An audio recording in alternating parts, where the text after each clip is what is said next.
दोस्तों, आखिर स्त्री की वह कौन सी चीज है जो हर पुरुष को बेशर्म होकर देखना चाहिए?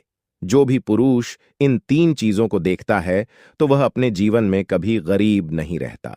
नमस्कार मेरे प्रिय मित्रों, एक बार फिर से स्वागत है आप सभी का हमारे चैनल धार्मिक आस्था पर। दोस्तों, आज की इस वीडियो में आप जानेंगे कि आखिर स्त्री की वह कौन सी चीज होती है जो हर पुरुष को अपनी पत्नी की देखनी चाहिए।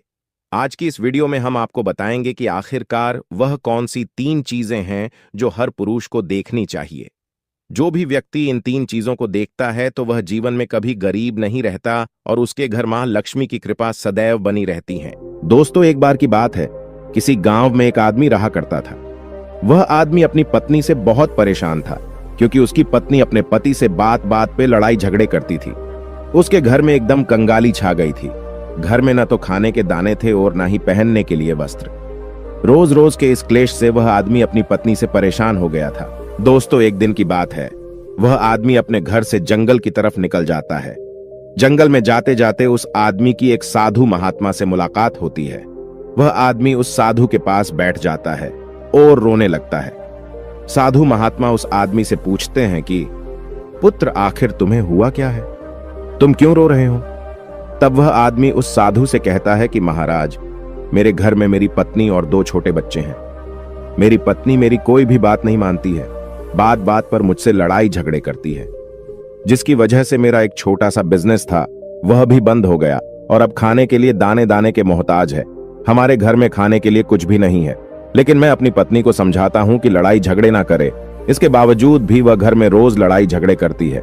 इस वजह से मैं बहुत दुखी और परेशान हूं। वह साधु महाराज उस आदमी से कहते हैं कि पुत्र, तुम रोवो मत। आज मैं तुम्हें ऐसी 3 चीजें बताने जा रहा हूं जो पुरुष अपनी पत्नी की 3 चीजों को देखता है। वह पुरुष कभी भी अपने जीवन में गरीब नहीं रहता और ना ही उसके घर में लड़ाई झगड़े होते हैं और उसके बिजनेस में भी तरक्की होती है। दोस्तों, वह साधु महाराज उस आदमी को कहते हैं कि मैं तुम्हें जो बातें बताने जा रहा हूं उन 3 चीजों को गांठ बांध लेना। तब वह आदमी उस साधु महाराज की बातें बहुत गौर से सुनता है। वह साधु महाराज उस आदमी को एक कहानी सुनाते हैं।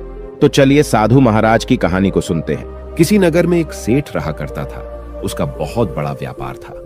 उसके घर में सेठ और उसकी पत्नी रहा करते थे। उस सेठ और सेठानी में आपस में बहुत प्रेम था। उनके घर में किसी भी प्रकार का लड़ाई झगड़ा, किसी भी प्रकार का अंधा क्लेश नहीं होता था। इसलिए उनके घर में सदैव मां लक्ष्मी का वास था। उनके व्यापार में दिन दुगनी रात चौगुनी तरक्की होती थी। उन सेठ सेठानी में इतना प्रेम था कि आस पास के लोग उनके प्रेम को देखकर जल जाया करते थे। दोस्तों, सेठ और सेठानी के इस प्रेम की मिसाल हर गांव वाले देते थे। ऐसे कर करके उस सेठ और सेठानी की बात उस राज्य के राजा तक भी पहुंच जाती है।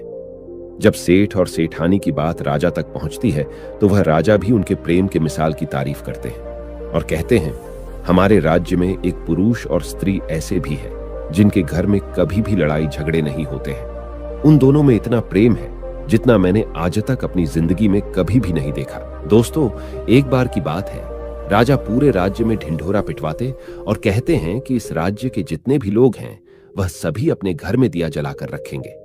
तब राजा की रानी अपने राजा से पूछती है कि महाराज, आखिरकार आप सभी के घर में दिया क्यों जलवा रहे हैं? राजा रानी की बात सुनकर रानी से कहते हैं कि दीपक प्रेम की निशानी होती है। जिसके घर में दीपक जलता है उसके घर में सदैव प्रेम बना रहता है और मैं चाहता हूं कि जो प्रेम सेठ और सेठानी के बीच में है वही प्रेम हमारे इस राज्य में हर पति पत्नी के बीच में हो। इसलिए मैं पूरे राज्य के घर में दीपक जलाना चाहता हूं। दोस्तों, राजा के सैनिक पूरे राज्य में ढिंढोरा पीटते हैं और कहते हैं, राजा की बात मानकर सभी नगरवासी अपने अपने घर में दिया जलाते हैं। लेकिन जैसी ही आधी रात होती है सभी के घर के दीपक बुझ जाते हैं। लेकिन उन सेठ और सेठानी के घर का दीपक कभी नहीं बुझता है, क्योंकि दोस्तों, दीपक प्रेम की निशानी होती है। जो सेठानी थी वह अपने घर का दीपक सदैव जलाए रखती थी, जिससे सेठ और सेठानी का प्रेम बरकरार रहे। लेकिन दोस्तों, जो सेठानी थी वह अपने मनमानी का काम करती थी। उसका जो मन करता था वह वही काम करती थी। लेकिन सेठ को इस बात से कभी कोई दिक्कत नहीं होती थी, क्योंकि सेठ बहुत समझदार था। वह सोचता था, यदि मैं अपनी पत्नी से रोक टोक करूंगा तो घर में बेवजह ही लड़ाई झगड़े होंगे। इसलिए सेठ सेठानी की कई बातों को अनदेखा करता था। वह सेठ इसलिए अनदेखा करता था ताकि पति पत्नी में वह प्रेम और व्यवहार बना रहे। एक दिन की बात है, राजा और रानी अपने महल की छत पर खड़े होकर अपने नगर का नजारा देख रहे थे। वह राजा और रानी देखते हैं कि उनके पूरे नगर में अंधेरा था, लेकिन एक सेठ और सेठानी का घर था जहां दीपक जल रहा था। दोस्तों, तब राजा रानी से बोलता है कि देखो, सेठ और सेठानी के घर का दीपक अभी भी जल रहा है। इसका मतलब है कि सेठ और सेठानी में बहुत ही ज्यादा प्रेम है।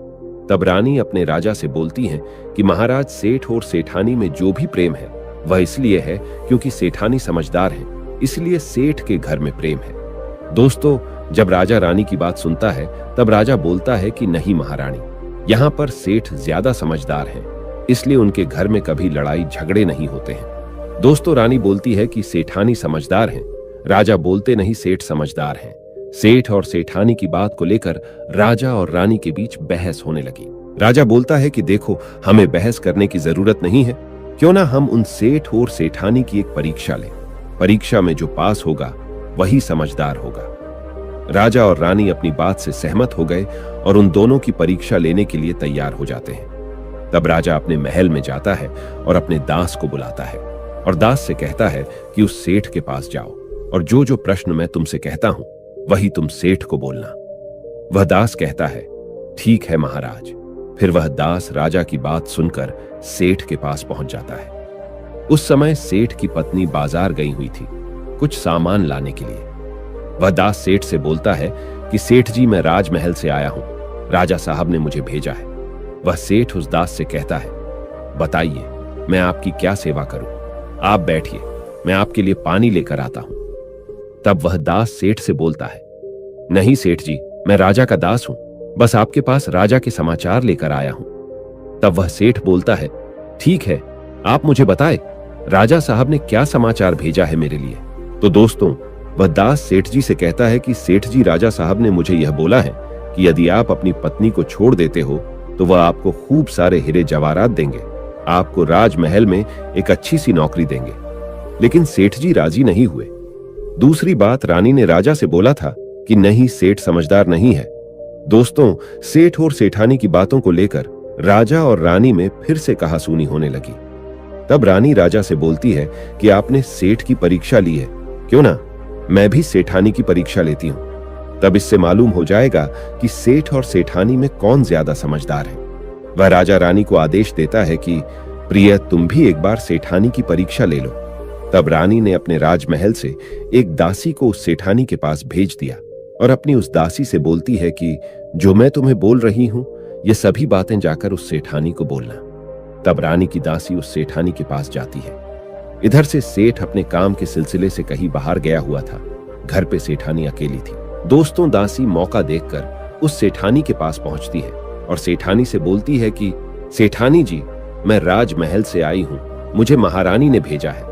तब वह सेठानी बोलती हैं कि ठीक है, बताइए किस लिए रानी साहिबा ने तुम्हें मेरे पास भेजा है। दोस्तों, तब वह दासी उस सेठानी से कहती हैं कि रानी साहिबा ने बोला है कि यदि तुम अपने पति को छोड़ दोगी तो वह तुम्हें बहुत सारे हीरे जवाहरात देंगे। अगर तुम अपने पति को मार दोगी तो वह तुम्हें अपने राज्य का आधा हिस्सा दे देंगे। दोस्तों, दासी की बात सुनकर सेठानी तैयार हो जाती है और कहती है, ठीक है, यदि महारानी साहिबा अपने राज्य का आधा हिस्सा मुझे देगी तो मैं अपने पति को मार दूंगी। दोस्तों, तब रानी की दासी उस सेठानी से बोलती है कि मुझे कैसे पता चलेगा कि तुमने सेठ जी को मार दिया है। तब सेठानी रानी की दासी से बोलती है कि मेरे घर में जो दीपक जल रहा है वह तुम्हें दिख रहा है। तब दासी बोलती है कि हां, दिख रहा है। तब सेठानी उस रानी की दासी से कहती है कि जब मैं अपने पति को मार दूंगी तो यह दिया बुझा दूंगी, तब तुम्हें पता चल जाएगा कि मैंने अपने पति को मार दिया है। तब वह दासी उस सेठानी की बात सुनकर वापस राजमहल को लौट जाती है और राजा और रानी को यह सारी बातें बताती हैं। सेठानी की बात सुनकर रानी बहुत अचंभित हो जाती है और रानी को स्त्री जाति से नफरत होने लगती है। दोस्तों, तब वह राजा अपने सारे सैनिकों को बुलाता है और कहता है कि देखो, मैं यह नहीं चाहता हूं कि राजा और रानी की वजह से किसी निर्दोष की जान जाए। तुम ऐसा करो कि उस सेठानी के घर जाओ और उस सेठ को सारी बातें बता दो और उस सेठ को बचा लो। दोस्तों, इधर सैनिक सेठानी के घर पर जाते हैं और सोचते हैं कि सेठानी तो सेठ को रात में मारेगी और दिया भी बुझाएगी। इससे पहले ही हम सेठानी के घर हमला बोल देते हैं। दोस्तों, इधर रात भी नहीं हुई थी, शाम का समय था, और जैसे ही राजा के सैनिक सेठानी के घर पर हमला बोलते हैं तो देखते हैं कि सेठ पहले से ही मरा पड़ा है। तब राजा के सैनिक उस सेठानी से बोलते हैं कि सेठ तो मरा पड़ा है, लेकिन सेठ जी को तो तुम्हें रात में ही मारने के लिए बोला गया था। तब वह सेठानी सैनिकों से बोलती हैं कि सेठ जी को तो मुझे मारना ही था, तो मैंने दिन में ही जहर देकर मार दिया है। अब सिर्फ मेरा काम है दिया बुझाने का। दोस्तों, वह सैनिक उस सेठानी के घर से उल्टे पांव वापस राजा के दरबार में भागे जाते हैं और राजा को सारी बात बताते हैं। दोस्तों, राजा क्रोध में आग बबूला हो जाता है और उसको स्त्रियों से घृणा होने लगती है, और वह अपने सैनिकों को भेजता है कि उस सेठानी को बंदी बनाकर लाए।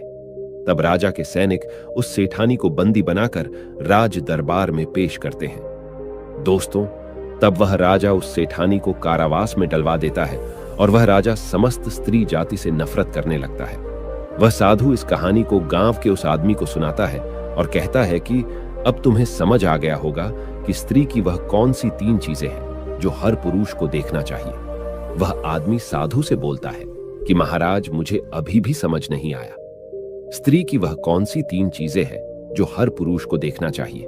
दोस्तों, तब वह साधु उस आदमी को बताते हैं कि हर पुरुष को अपनी स्त्री की सबसे पहले यह देखना चाहिए कि वह कहां पर आ जा रही है। दोस्तों, जो पुरुष अपनी स्त्री की यह चीज देखता है कि उसकी पत्नी कहां पर आ रही है, कहां पर जा रही है, तो उसके घर पर में कभी लड़ाई झगड़ा नहीं होते हैं और वह अपनी पत्नी को नियंत्रण कर पाता है। दूसरी चीज है कि पुरुष को पत्नी के अंदर यह चीज देखनी चाहिए कि उसका चाल चलन कैसा है, वह अपने पति की इज्जत कर रही है कि नहीं, अपने पति की बात मान रही है या नहीं।